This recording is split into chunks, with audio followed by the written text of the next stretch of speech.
Good morning, students.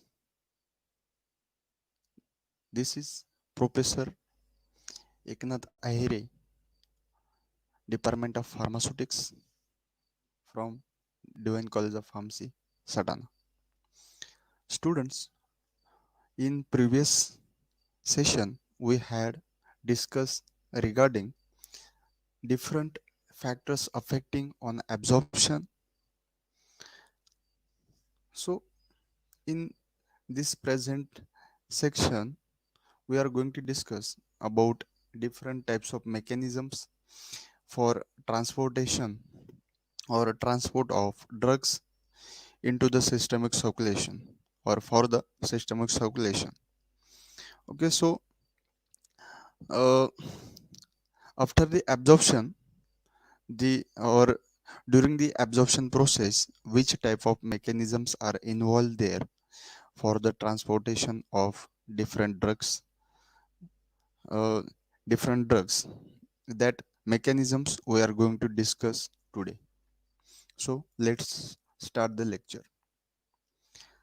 So these are the some mechanisms are here. So we'll start from the introduction. So the movement or translocation of drug from one side of biological barrier to other is called as uh, biotransport or the transportation of drug. And the mechanism underlying the transfer of drug across biological barrier are called as the transport mechanisms. Okay, so majorly four type of transport mechanisms are there. First one is passive diffusion. Second one is carrier mediated transport. In that, first one is facilitated diffusion. Second one is active transport. And third one is pinocytosis or phagocytosis. And last one and fourth one is filtration. So these mechanisms you already seen in your previous uh, previous year's syllabus. It may be physical pharmaceutics or your pharmaceutics. Okay, so that mechanisms today we are going to discuss in detail, which is associated with the biopharmaceutics. So let's start with the first or the very first mechanism, which is passive diffusion. So what is meant by passive diffusion? In passive diffusion, there is no use of energy for the transportation. Without energy or the depend upon only concentration gradient, the process is happens or the transportation of the drug it happens. Okay, so the transport of drug is carried out or the uh, transport from outer side of cell to the inner side of the cell by using or without any type of energy. So passive diffusion is the process by which the drug molecules pass through a biological barrier from a phase of higher concentration to the phase of lower concentration without requiring any expenditure of energy. Okay, so there is no requirement of any type of energy for the transportation of drug from the low concentration to the higher concentration. The whole process is dependent on the energy, uh, sorry, depend on the concentration gradient only, not related to any type of energy. So non-ionized drug can diffuse passively across the biological barrier at a rate uh, proportional to their lipid water partition coefficient. So we can consider in case of the ionized drug, there is a transportation uh, depending on the concentration gradient. But same in case of the non-ionized drug, the case is little bit different over there. So there is required lipid and water concentration should be there, and that concentration should be in the proper manner of the proper in ratio. If it is there, then the non-ionized drug diffusion process is very easily, or it works easily over there. So for a weak electrolytes, diffusion depends on upon the degree of ionization of drug, the pH of the surrounding environment, and the lipid water partition coefficient. So many drugs are acidic or basic compounds which are ionized to a certain degree in aqueous medium. Their degree of ionization depends upon their dissociation constant and the pH of the environment and extension of ionization. So we can see, or we can observe that many drugs are there in acidic or the basic medium, or the which having property acidic or basic.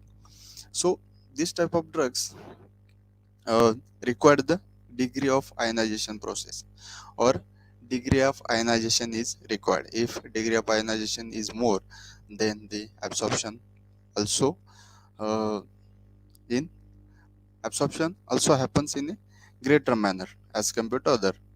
Okay, so for the degree of ionization, the dissociation constant should be there, or dissociation constant should be more over there. If it is there, then your drug will be transported easily from that environment. So for the calculation of dissociation constant, one formula is there for acidic or acidic drug, and another one is another one uh, formula for the basic drug for the calculation of dissociation constant. Okay, so uh, the overall calculation of dissociation constant is calculated by, or it considered by the Anderson-Hasselbalch equation, which you already discussed in your previous syllabus. Okay, so uh, we see here the uh, dissociation constant is equal to pH plus log of concentration of non-ionized acid upon concentration of ionized acid. This is for the acid purpose. If drug is basic over there, then it is pH pKa, or the dissociation constant, is equal to pH plus log of concentration of ionized base upon concentration of non-ionized base. So by using this Henderson-Hasselbalch equation, we can calculate the dissociation constant of the particular environment of the particular media, and depend upon that we can consider our transportation over there. We can predict if our transportation will be greater or lower. So you can see here in the figure the diffusion process is there, which is uh, simply carried by the concentration gradient only. And in another one figure, or second figure, you can observe that the facilitated diffusion. The major difference between both is the diffusion process is doesn't require any type of uh, complex formation. Okay, it is simply transport over there. But in case of the in case of the facilitated diffusion, the complex formation should be there. The uh, drug is act as a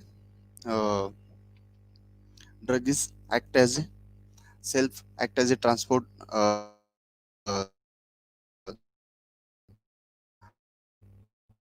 another is a the drug is uh, with state formation of the formation of complex.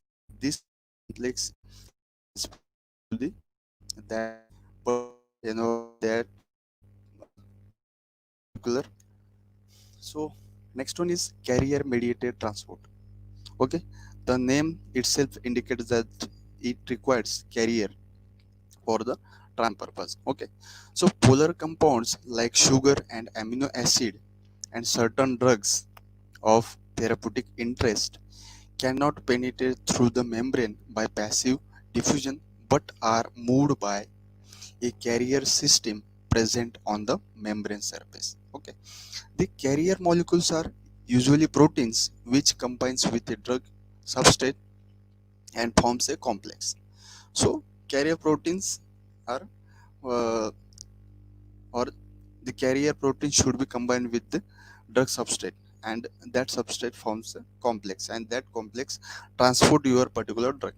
After the complex formation or the complex crosses the membrane, the carrier uh, dissociates from the drug and carrier return to the original side of the membrane of for reuse. Okay, so this is the process like pick and drop uh, method. Okay, someone is picking you here and drop over there. So like this pick and drop method, your drug will be picked from the one side of the cell and drop to the another side of drug by using carrier mediated. Means itself act as a transporter system. Next one is facilitated diffusion, which requires specific type of the substrate for the transportation purpose. Okay, so carrier mediated transport from higher to lower concentration without needing energy and translocates or the transported the substrate into the direction of the electrochemical gradient. So it works against the electrochemical gradient. Okay, if glutamine 4 is there, it enhances the permeation of the glucose across a muscle cell membrane. If muscle cells are there, the in case of that muscle cells, the glutamine 4 which enhances the penetration, it acts as a penetration enhancer for the glucose. And you can observe in this figure the facilitated diffusion is there. You can see over there the specific type of substrate is there, and the drug is binding to the that particular specific type of substrate and formation of the complex, and that complex is transported through the that particular membrane. Okay, so it is called as a facilitated diffusion because it requires the facilitated or the specific type of the complex formation should be there. After forming that particular complex or particular substrate should be there for the formation of the complex. That's why it called as a facilitated diffusion. Next one is active transport. So you already know that the passive transport requires no energy or uh, doesn't require any type of energy in case of the passive transport, but in case of active transport there is need of energy. Without energy, the transport will not happen over there. Okay, so transport of drug is energy dependent. This is energy dependent transport. You can see over there in figure the energy is required for the transportation process. So the carrier mediated transport against a concentration gradient, and most important part of this process is it works against a concentration gradient. Means from the higher concentration to the lower concentration, or the from the lower concentration to the higher concentration, because uh, it works against the uh, concentration gradient. Means from the lower to higher it transport, or it may be transfer from the higher to the lower, from lower to the higher concentration it may be transport. Depending upon the driving force, the active transport can be subdivided into primary or secondary active transport. So it may be divided into the two type of the transports. It may be primary, or it may be secondary type of active transport. Okay, so we will see first the primary active transport. The transformation of drugs is directly coupled with ATP hydrolysis for deriving the energy and is usually carried by ABC group of biotransporters. And this process is mainly or actively transported by the ABC type of the biotransporters. Okay, so you know that what is mean by the ABC transport and what is mean by the or like your uh, PGP type of the transporters. Okay,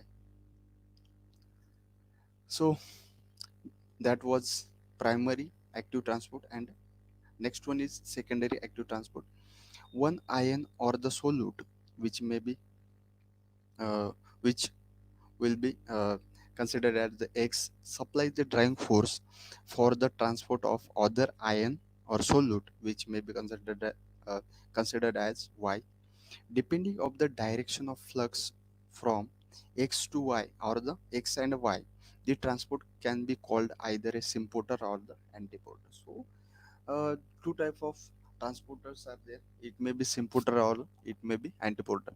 If it carries two different type of molecules or the two different molecules which called as antiporter, and or two different molecules at two different sites. If it transports two different molecules at two different sites, it called as antiporter. And in case of symphotters, it will carry only one type of molecule over there.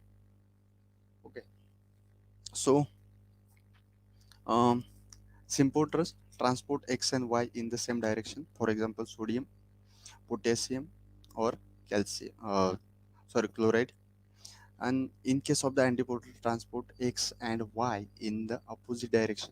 So in case of antiporters, I have already uh, discussed that the antiporters are transport opposite side of direction, so both side of direction it will transport. For example, sodium and hydrogen exchanger. uh, you already know that the sodium and hydrogen exchangers are both side or cells both side working, outside also and inside also. Next one is pinocytosis.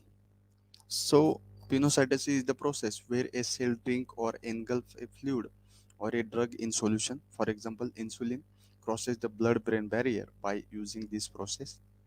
Next one is phagocytosis, the process where particulate matter transported by the local invagination of cell membrane. So, in case of phagocytosis, the solid or the we can say that the particulate matter will transport by this mechanism. For example, poisoning by uh, botulinum toxin, which is transported by this process or the phagocytosis process. Next one is ATP binding cassette transporter. So we already know that different type of transporter are there.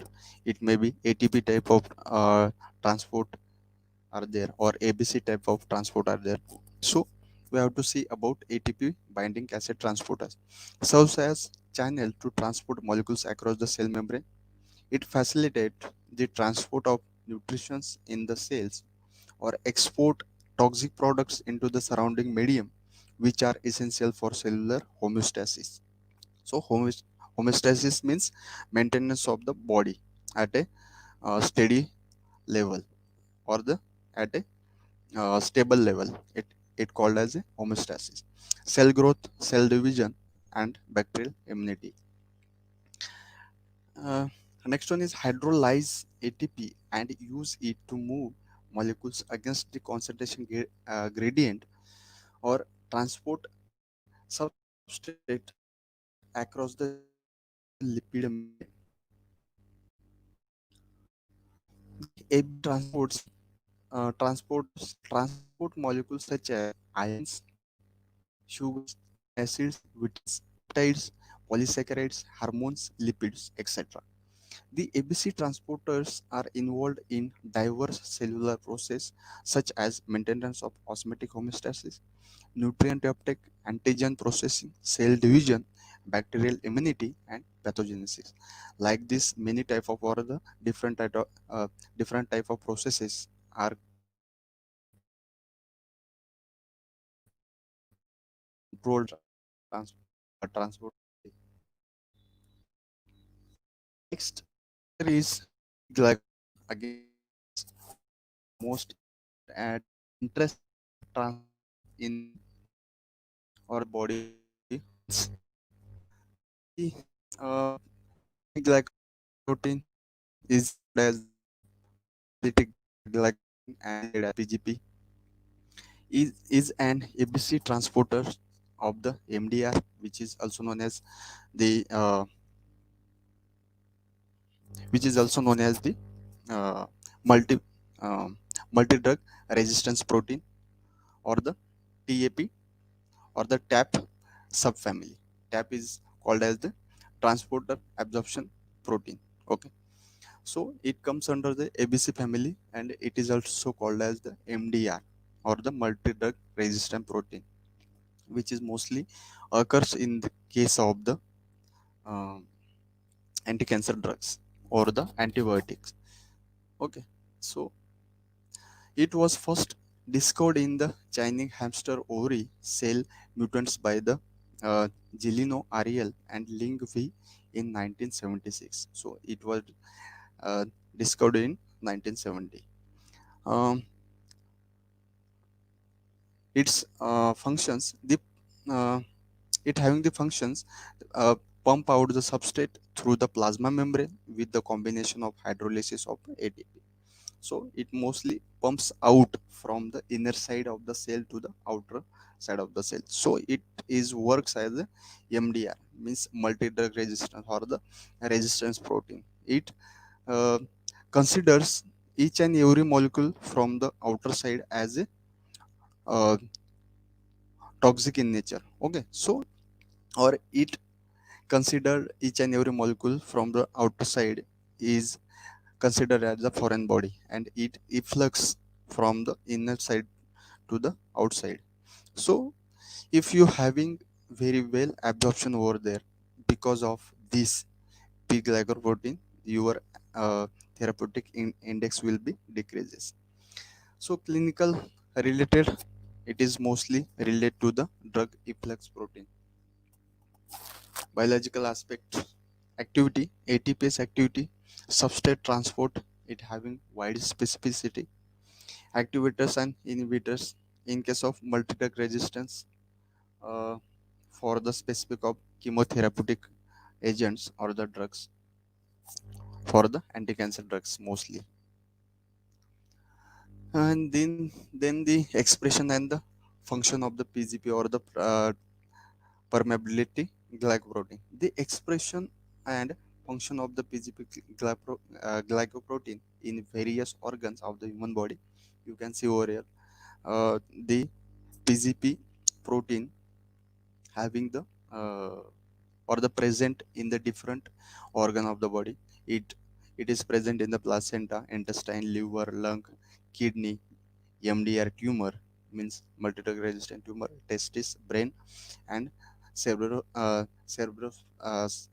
fluid. So you can see in this diagram the arrows are there. The arrows are considered as the direction of the transportation. In case of CSF, you can see over there the question mark. So in CSF, there is uncertainty of the transportation. So it till not predicted that uh, which side or the which direction transportation is happens. So there is the question mark. So outer surface indicates vasculature, blue represents tissue, and white indicates excreta, CSF, cerebral spinal fluid, MDR, multi-drug resistance. And this is the reference which from I have taken this. The PGP transporters transports various substances across the cell membrane, including drugs such as tacrolimus and quinidine.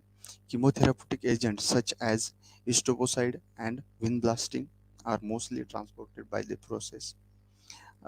Cardiac glycosides like digoxin, immunosuppressive agents uh, like glucocorticoids like dexamethasones, HIV type first antiviral therapeutic agents like protease inhibitors and non-nucleoside reverse transcriptase transcriptase inhibitors.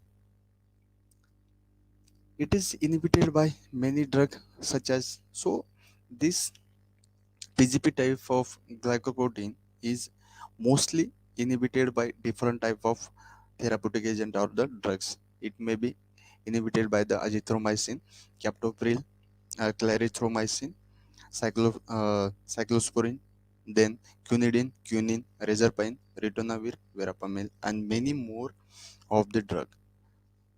It is inhibited. So the inhibition of particularly that PGP transportation means efflux of drug which is happens in the uh, which, which happens from the inner side to the outer side. So these are the some references for more detailed study about the mechanisms as well as absorption of uh, drug transportation. Uh, for your kind information, you can go through this different type of references for in detail your study. So uh, thank you so much for the